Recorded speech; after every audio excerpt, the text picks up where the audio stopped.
विश्वाला कल्याणासाठी झटते.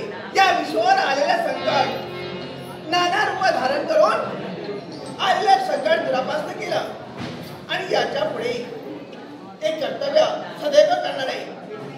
आणि म्हणणार या आदि पराशक्तीचा सदैव तुम्हाला आशीर्वाद आहे.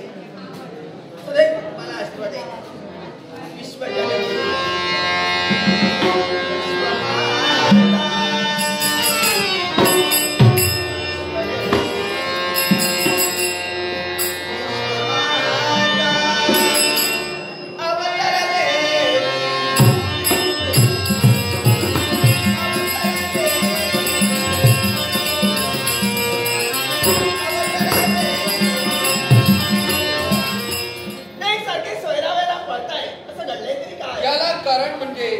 क्षणमुखासूर आणि त्याचा मामा रुक्मिणी याने संपूर्ण कैलासावर एक सारखा हलगडोल माजवण्यासाठी तत्पर झाले.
मी कुणाला वरदान देतोय. मी तुमची म्हणते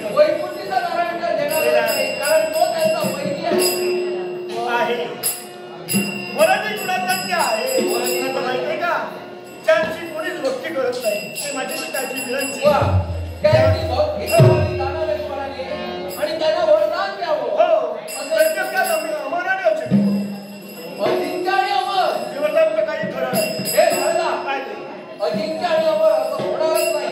हे घडत नाही. मृत्यूला याच्यावर काहीतरी उपाय असेल ना. कारण जन्माला आला त्याला मृत्यांचा आहे. अमर आणि अजिंक्य आहे. त्याला मरण आहेच.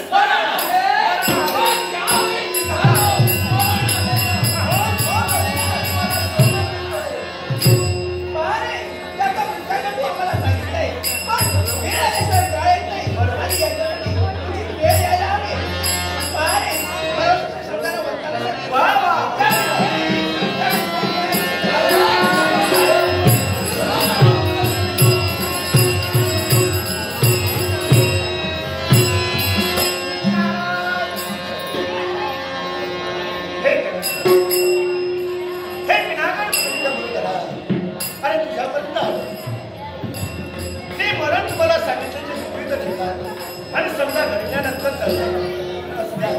परमेश्वरा त्याच्यामुळे काय घडलंय हे दृश्य अदृश्य मला पाहिजे. पुन्हा एकदा तुझा आशीर्वादाच राहतो त्या नारायणाचा सदैव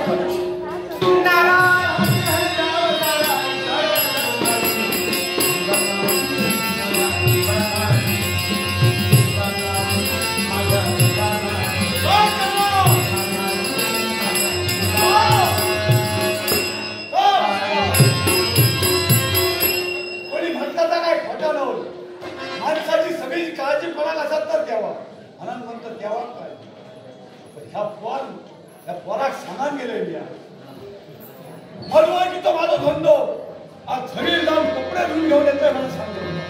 पोराचा काय अजून बघतो ना घरात असा घराचा दार सताडून गेला गया ह्या पोर माझ्या पोटात जन्मा गेला खरा पण लहानपणी त्याची औस घेतली. आता औषच्या पासून सगळे मला हे सांगायला लागले. अरे गाज्या करतास काय दुसरा लगीन कर. म्हटला बाबा दुसरा लगीन करू माका नको. ठीक आहे एकूण या पोर असा होय होईराव तुमचा काय सांगा.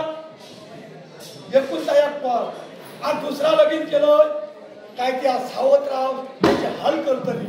आज पोरा गावला तर बरा नाहीतर काय पोराचे हाल जातील. म्हणा दुसरा लगीन करून नाही हानाचा मोठा ह्या पोराक केलो. आज सगळा काय त्याला काय व्यवस्थित सगळा काय शिकवलं. जवान कसा बोलता कपडे कसे उडवूचे लोकांचे कपडे हल्लेले व्यवस्थित घडीय कसे घालूचे आणि त्या बायाची कशी सेवा केली.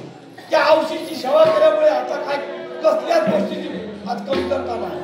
आज सगळा काय त्या माझ्या माका गावला तो ह्या पोराक सांगलो रोजच्या सारखी फुला जाऊन घेऊन ये देवीची पूजा करू होईल. आणि या पोराक सांगांनी या कपडे उमळून गेलो. घराकडे येऊन परत बघतो तर ह्या दार उघडा टाकून गेला खोल काही एक ना. ह्या पोराचा समाजात घटल्याशिवाय जावता नाही. तर ह्या पोर रोजचे घ्यायचे काय ना काहीतरी काळा सांगता बापाच्या तुला अगं सांग का सगळी सागरी अगं सांग का सगळी सागरी जादू काय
उतरला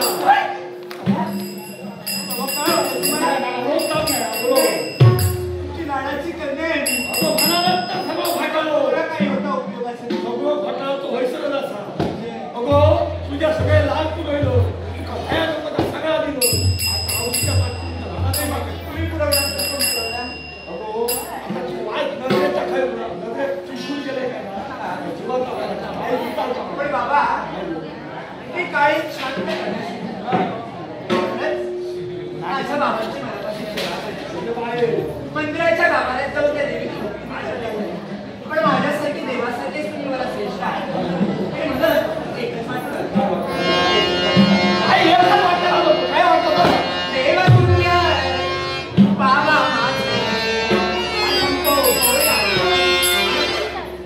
देवा दुनिया बाबा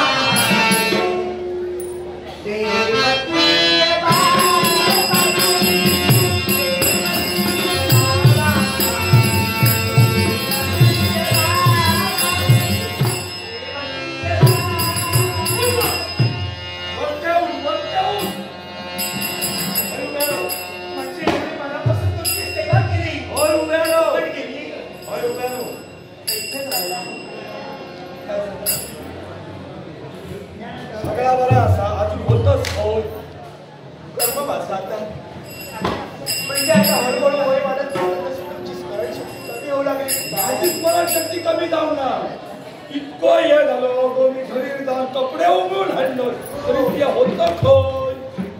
हो असं काय करता बाबा नित्य मी कुठे जाते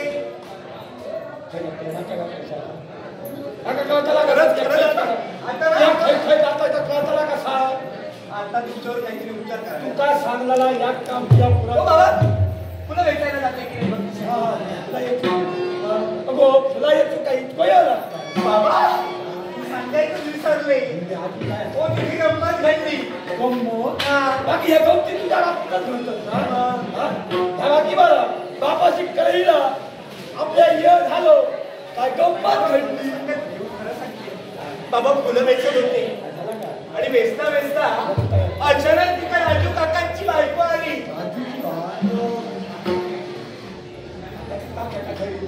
त्यांच्याकडे म्हणजे काहीतरी आहे देवाचं देवाची काहीतरी पूजा आहे म्हणे तेव्हा त्यांना सुद्धा हवी आहे.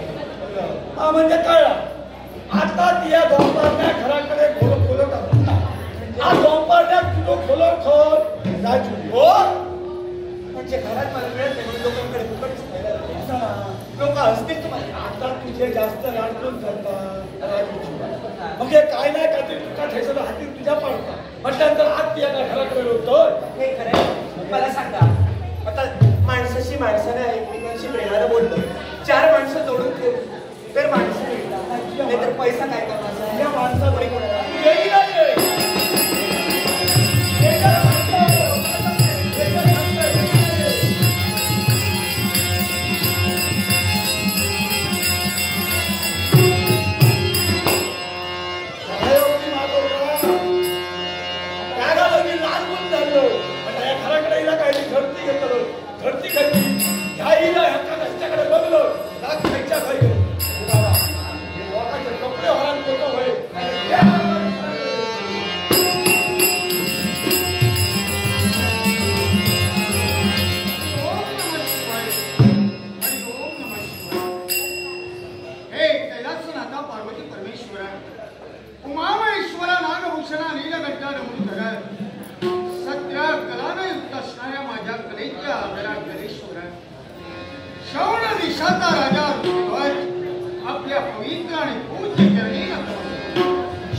आमच्या वैराला सहाय्य करून तुम्ही वैरत्व का निर्माण करतात. तुमचं आमचं वैरत्व नाही पण मुलीच्या वैराला आम्ही सहाय्य करतो असे आपले वैरी अनादी काळापासून चालत आलेलं देवतांचं आमचं वैरत्व आमचे खरे वैरी कोण असतील तर त्या देवता याच देवता या मराठा भूमीच्या ठिकाणी त्यांचं होम होण्याची कार्य केलं जातोय. आविर्भाव देवतांना दिला जातोय. शास्त्रवा देवता प्रबळ ठरताय आणि जे ब्राह्मणे कार्य करताय त्याला सहाय्य करायचं असेल तर राजे तुमचे धनुसम्राट तुमचं आणि देवतांचं वैरत्व पण या विश्वात मानव असू द्या दानव असू द्या जो जन्माला आलाय त्याच्या मागची ओझे आहे आणि त्याचा आद्य कर्तव्य म्हणून घेत आहे. ज्या मंत्रमानवाच्या मानवाचा जन्म झाला त्यांनी सुद्धा देवाची भक्ती करावी. ब्राह्मणकुलाच्या ब्राह्मणाचा जन्म झालाय त्या ब्राह्मणाने यज्ञ या कर्म करावी ही त्यांच्या पाचवीला तिथं पूजली आहे आणि त्या ब्राह्मणाचे रक्षण करणं हा क्षत्रियांचा धर्म आहे.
माझ्या मुखातील शब्द आहेत निर्भय हो.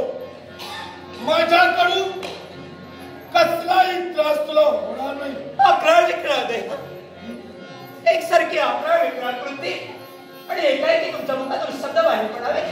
निर्भय हो, मुळीच घाबरू नकोस. त्यालाही कारण आहे. कथमता जाणू इच्छितोय. तुझं नाव? माझं नाव पुष्पगंधा.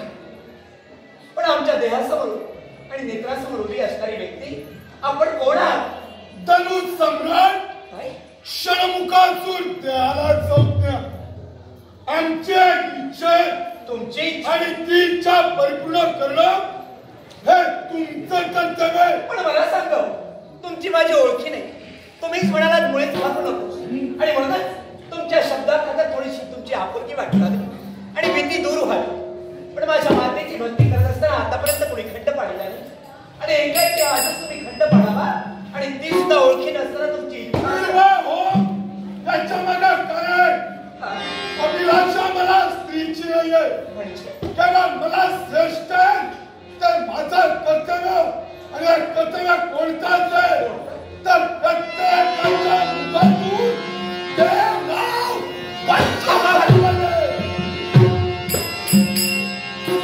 तुम्ही मला सहानुभूती दाखवावी आणि असं असताना तुम्ही देव नाव बंद करण्यासाठी आम्हाला तत्पर करता. पण मला सांगो, तुमच्या जीवनात आम्ही कुठलाही प्रमाद घडवलेला नसताना ती भक्ती बंद करण्याचा अधिकार तुम्हाला कोणी दिला? तुम्ही प्रमाद घडविला नाही पण ज्यांची भक्ती करताय त्यांना मात्र प्रमाद घडविला आणि त्यामुळे ही तुमच्यावर आमची सक्ती आहे. पण एक गोष्ट लक्षात ठेवा, आतापर्यंत आमच्यावर कधी कोणी सक्ती केली? ज्या मातेची आम्ही भक्ती करतो ते आमच्या मनाचं समाधान होण्यासाठी, अर्थात तुम्हाला कुठलाही द्वेष आणि तुमच्या जीवनात कुठलाही संकट येत नसताना नाम आमच्या जीवनात सर्वात मांडून तुमचा मार्ग तुमच्यासाठी मोकळा आहे.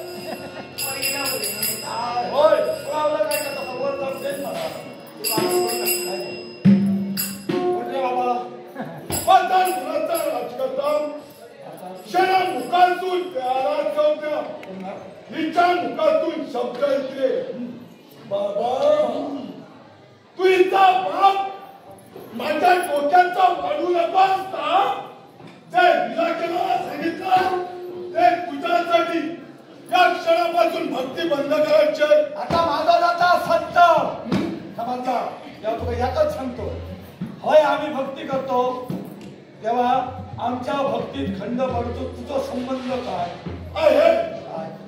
जास्त देवतांचे वैर्य या वैर्याच्या सहाय्याला जो येईल तो प्रत्येक जणांचा वैर्य मग वैरत्व स्वीकार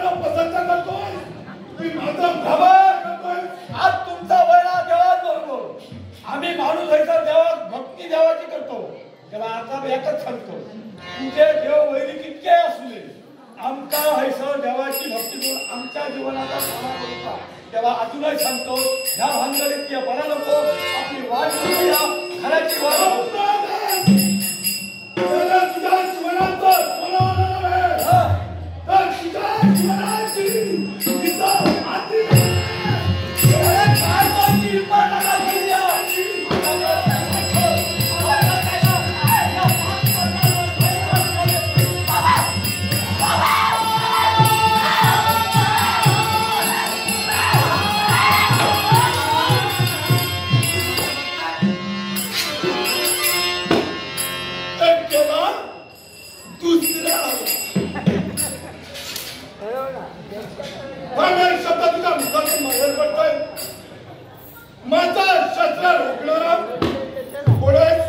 ज्याचा जन्म शाद्र कुलात झाला तो शोणदेशीचा युवराज, ऋतुपर्णाशी या देहाला संज्ञा, पण ज्याचा देह मानवी, ज्याची वृत्ती सैतानी, अशा व्यक्तीची ओळख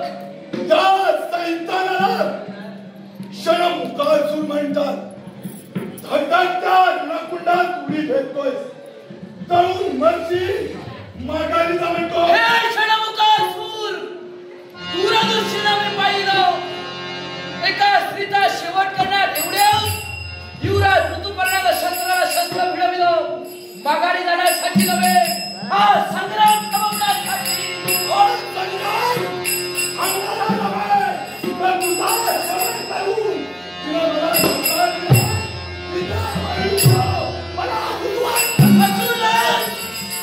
ऋतुपर्णा वक्तव्याचा भोग चालवायचा बुद्धिमत्ता होता, शास्त्र आहे, सष्टम म्हणजे सष्टम. या हरमनीतीने चाललेला युवराज जातीवंत क्षत्रियाच्या दुसरा अधिक प्रतिभारायचा.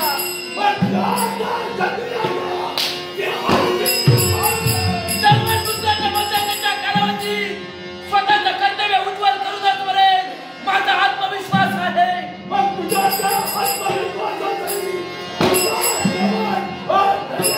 तनु सम्राट, विश्वाच्या पाठीवरचा जादू सुखाने जगायचे असतील तर माझ्या तरुण चुकवून तुझं म्हणा.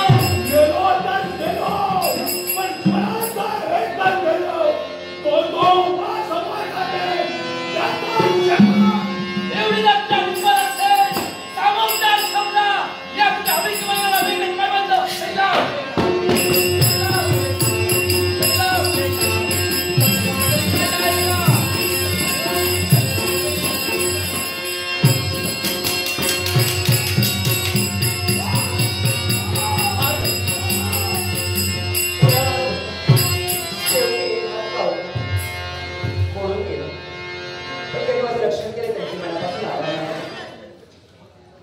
नमस्कार. सदैव कल्याणीला आशीर्वाद आहे. रक्षण करण्यासाठी धावणार माझे बाबा सुद्धा इथपर्यंत आले होते. प्रसंग आवडेल, अजून दादाला पण तुम्ही महान व्यक्ती आहात, म्हणूनच तुमचे उपकार कसेही व्यक्त करावे हेच मला या उपकार नाही. माणसानं माणसाला मारायचं नसतं तर तारायचं असतं. स्वतः जगा, इतरांना जगू द्या, हा आदर्श माझ्या गुरुमाऊलीने आम्हाला शिकविला. आम्ही तंतोतंत आमच्या जीवनात तो अंगीकृत केला आणि माणुसकीच्या धर्मानं आपल्यावर आलेला प्रसंग हा माणुसकीचा धर्म. हे एवढं महान कार्य तुम्ही केला, तुमचे उपकार खूप आहेत माझ्या. या उपकार माझी ओळखी आपल्याला माझं नाव पुष्पगंधा, प्राण्यात दूरवर सुट्टी मी आणि माझं नाव. म्हणजे एका सामान्य घराण्यात आपला जन्म झाला. पायच्या ढगापासून बसलेल्या ब्रह्मनंदापर्यंत आम्ही निरीक्षण केलं. ज्या स्त्रीला जे सौंदर्य ज्या ठिकाणी हवं ते परमेश्वरानं अत्यंत ठेवलं आणि पितृदेवतेला नाव ठेवलेलं सुद्धा पुष्पगंधा, शोणदेशीचा युवराज, ऋतुपर्ण. परिचय वाढला, आपल्या बोलण्यावर लीनता पाहिली, वागण्यावर आपले संस्कार दिसून आले. आपण आभार मानेला. हो, पण आभार कोणीच मानले. ओ, स्त्रीचं सौंदर्य म्हणजे काचेचं भांड. एकदा काही तडा गेला, समाजात कुठेही तोंड दाखवायला जाणार नाही आणि तो तडा जाऊ नये म्हणून स्त्री रक्षणासाठी त्या देवाच्या देवाचे आशीर्वाद तुमच्या पाठीशी सदैव असू. तो करता करिता तोय परमेश्वर होय ना. निमित्ताला कारणीभूत मात्र आहे. खरंय. कारण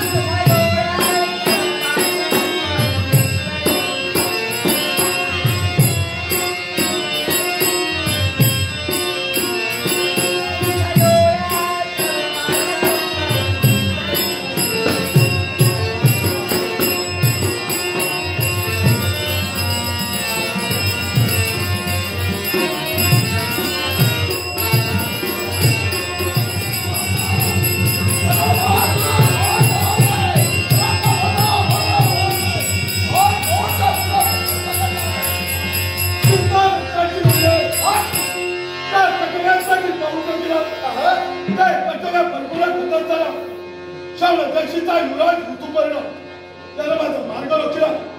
शब्दाला शब्द फायदा केला. रूपांचा संघर्ष झाला आणि यांचा संघर्ष झाला त्यानं माझ्या हस्तावर मार केलाय.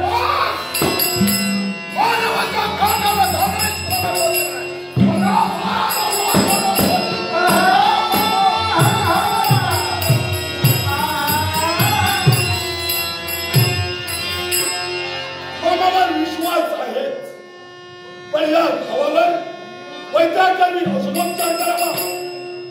आणि युवराज ऋतुपर्ण तू माझ्यावर आघात करून माझा रक्त तुझा भूमी चिरविलस म्हणजे तोय काय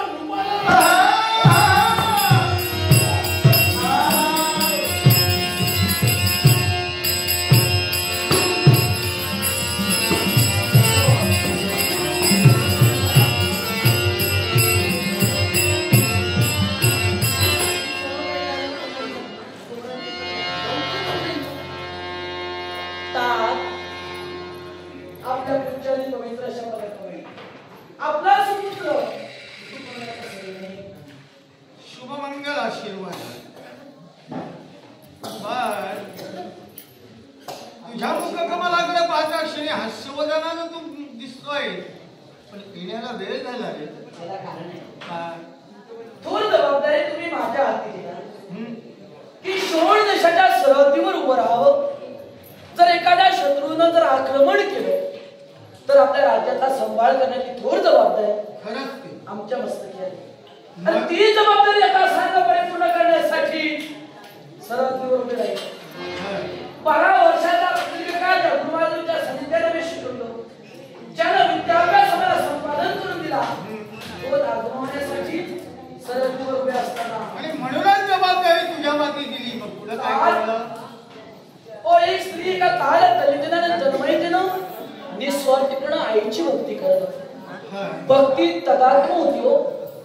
पण दूरदृष्टीनं आम्ही पाहिलं एका असुराचं आगमन पृथ्वीवर झालं. असुर त्यानं भक्तीपासून वंचित करण्याचा प्रयत्न केला आणि त्या स्त्रीनं नकार दिला. एवढ्या ताज शस्त्राला हात घातला. शेवटच्या शस्त्राच्या बदल्यात ऋतुपर्णाला शस्त्र घातलं. शब्दाला शब्द वाढला गेला. रूपांतर संघर्षात झालं. अखेर ताज युद्धाच्या आईनं धुमचक्री आम्हाला विजयश्री प्राप्त झाली. विजयी झालं. खरा सिंहाचा छावा शोधला. ओ शुद्ध बीजापोटी फळं रसाळ उमटली. बीज कसे अंकुरते पेरावे तसे उगवते. खाण तशी मारते. खरंय ते आपल्या पवित्र वीर्यापासून जन्माला आलेला सुपुत्र आहे. पण असा असून कोणतो क्षणमुखासूर.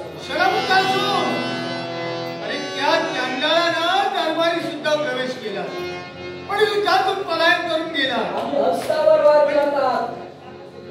आज त्याला तुझ्या पराक्रमाचं पाणी पाजलं. बरं केलं. काय काय ते बोल बोल. यशस्वीरित्या मी पार पडलो. विजयी आम्हाला संपादन झाला. बरं केलं. पण आजच्या दिवशी तुमच्यासाठी कमी नाविन्य नाविन्य घेऊन आला. मी पाहिलं नसा. मी तेव्हा पाहिलंच नाही. आतापर्यंत पाहिलंच नाही. असं नाविन्य ज्या ज्या व्यक्तीनं ते नाविन्य पाहिलं हृदयाचा धोकाच. असं काहीतरी सांगू नको. ज्याने ज्यानं पाहिलं त्यांच्या हृदयाचे ठोके तुटले. आता मी पाहिलं तर माझे जोपर्यंत मी शाश्वत उभा आहे तोपर्यंत तुम्हाला काही होऊ देणार नाही. नाविन्य काय आणलंय द्वारापाशी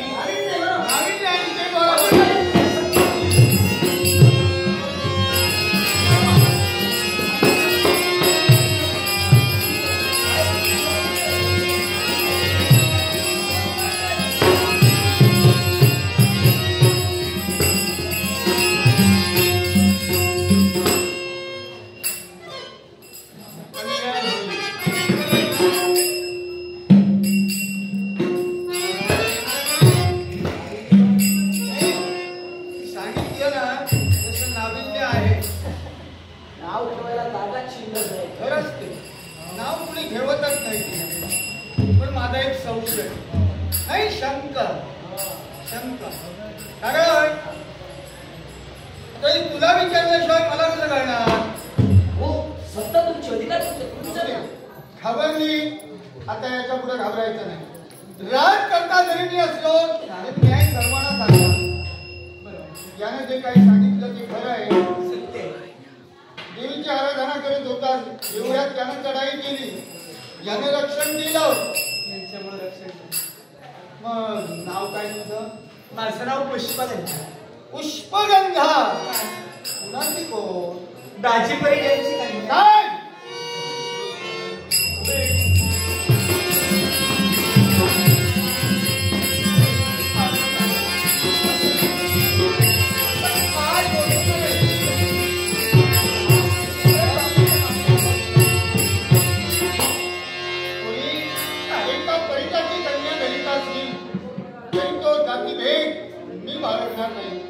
कारण तुझ्या शिराचं रक्षण तिथं माझ्या बाळानं केलं असता, तुला आधार देणं माझं आद्य कर्तव्य. एकच करूया, लग्नाची 16 दिवस थाटामाटानं पार पाडूया. पण यावेळी तुमचं कर्तव्य काय माहिती का? कुलदेवता शंभुदेव त्यांचा आशीर्वाद घ्या.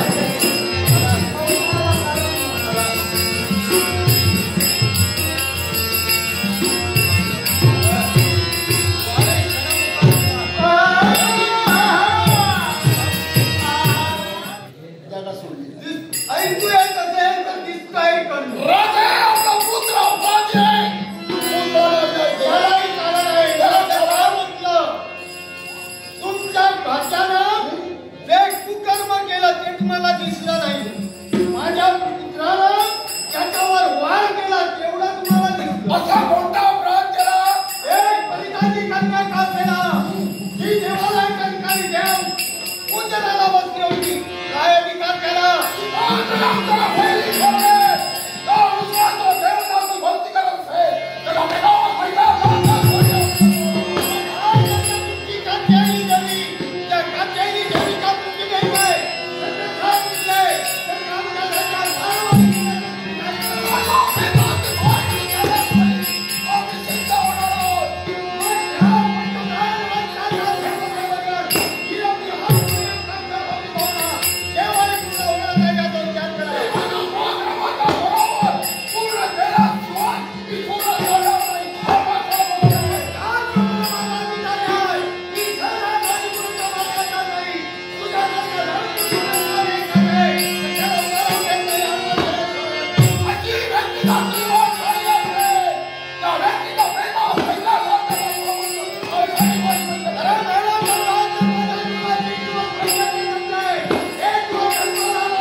शाप करत तुला लाल नाही वाटली. जा मला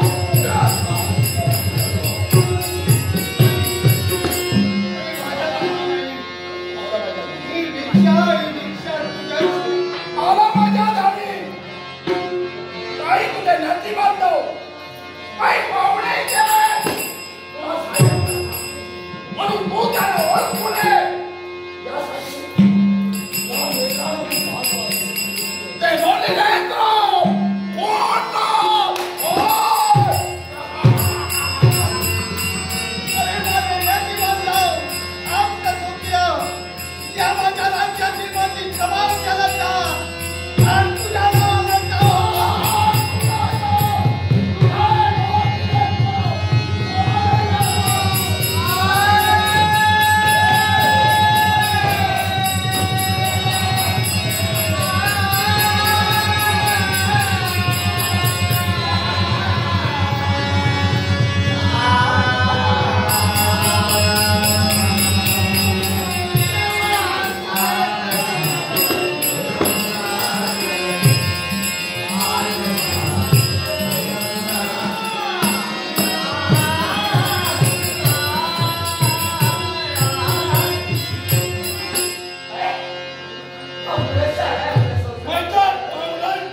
नशीब तुमचं की हस्तावर वार झाला आणि आता जर वैरात बघितला धडक शरीरापासून वेगळं केलं जाईल.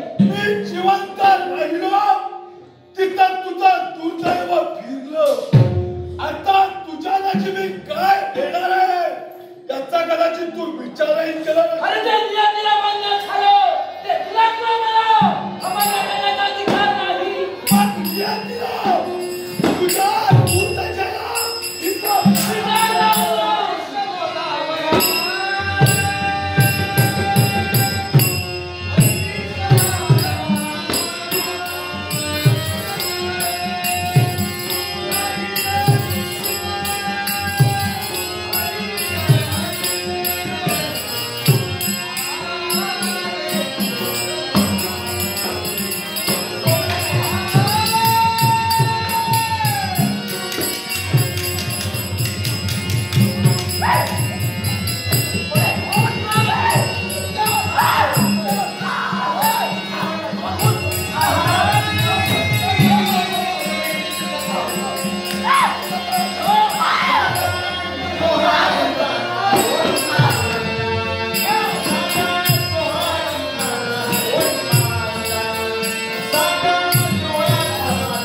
त्यांचा शेवट अवश्य होईल.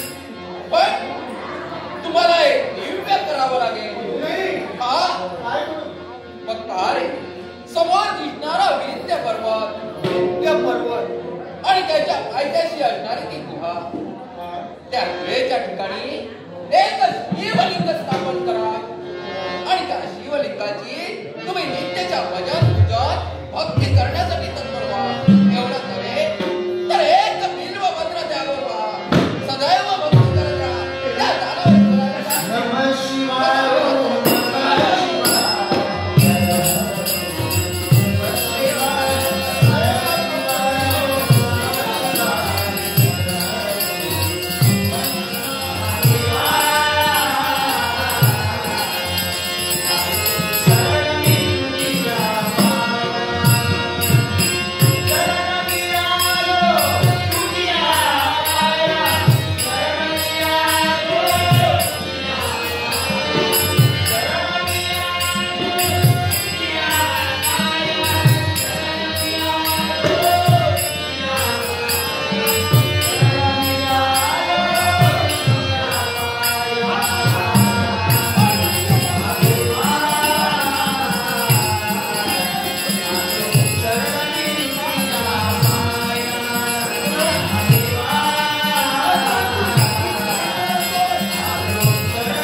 देवता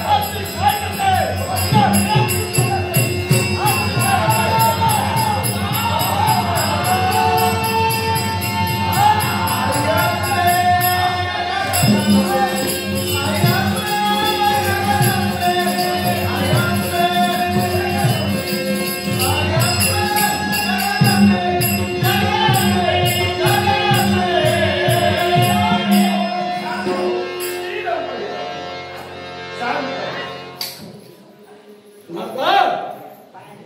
भक्त हो, आज माझी यावेळी स्थिर होताच आज या ठिकाणी मी रुद्र धारण केलं, पण आज तुमच्या भक्ती महिमा सदैव राहिला. आज मी शांत झालो. हे शक्ती आश्चर्य वाटते. क्षणमुखासुराचा घात या जगभक्षकाच्या योगी करून तू केला. होय, पण तो रुक्मिणी तो एकाएकी अदृश्य झाला. काय प्रकार आहे?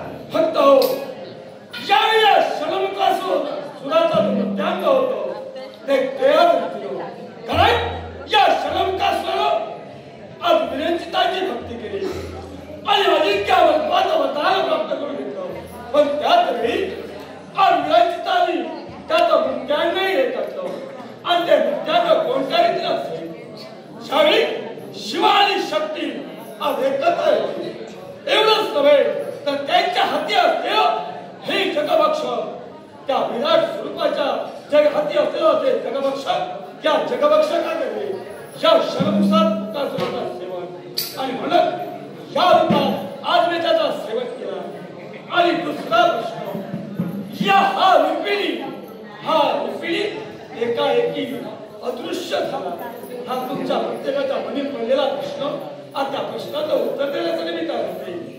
हा क्षणमुखासुर हा मायावी होता आणि ज्याच्या बरोबर आज युद्ध जर मी करत राहिले असते आणि याच्या देहावर जर आघात करून त्याच्या रक्ताचे थेंब या भूमीवर पडले असते तर त्या रक्ताच्या थेंबावरील असंख्य आज रुक्मिणी निर्माण झाले. म्हणून या रुक्मिणीला आज या रूपात मी भक्षण केले आणि त्याच्यामुळं माझ्या सर्वांगाचा घाव होईल. पण आज तुमच्या भक्तीनं आज तो दहा शांत झाला. हे शक्ती रुक्मिणीला तू घेऊन तुझा देहाचा क्रोध झाला. पण आज भक्तावर आलेला अरिष्ट या शक्तीनं दूर केलं. पण या शक्तीचं नाव आणि तुझं महत्व आमच्या बरोबर साऱ्यांनाही कळलं पाहिजे. हे या क्षणमुखासुरासमवेत नव्हे तर या रुक्मिणी समवेत ते युद्ध माझं झालं. आणि तो काळ होता तो नवरात्रीचा काळ. या नवरात्रीच्या काळात आज 7वा दिवस. या 7व्या दिवशी हे मी रूप धारण केलं. या रूपात अर्ध अंग आहे ते शिवाचं आणि अर्ध अंग आहे ते शक्तीचं. या अर्ध अंग शिवाची जो कोणी भक्ती करेल ते भक्त या रूपाला आज बसते त्या प्रत्येकाच्या जीवनात सदैव सुखाची प्राप्ती होईल. एवढंच नव्हे तर अर्ध अंग आहे ते शक्तीचं अंग आणि या रूपाचं जो कोणी भजन पूजन करेल त्याच्या जीवनात सुख समृद्धी नांदेल.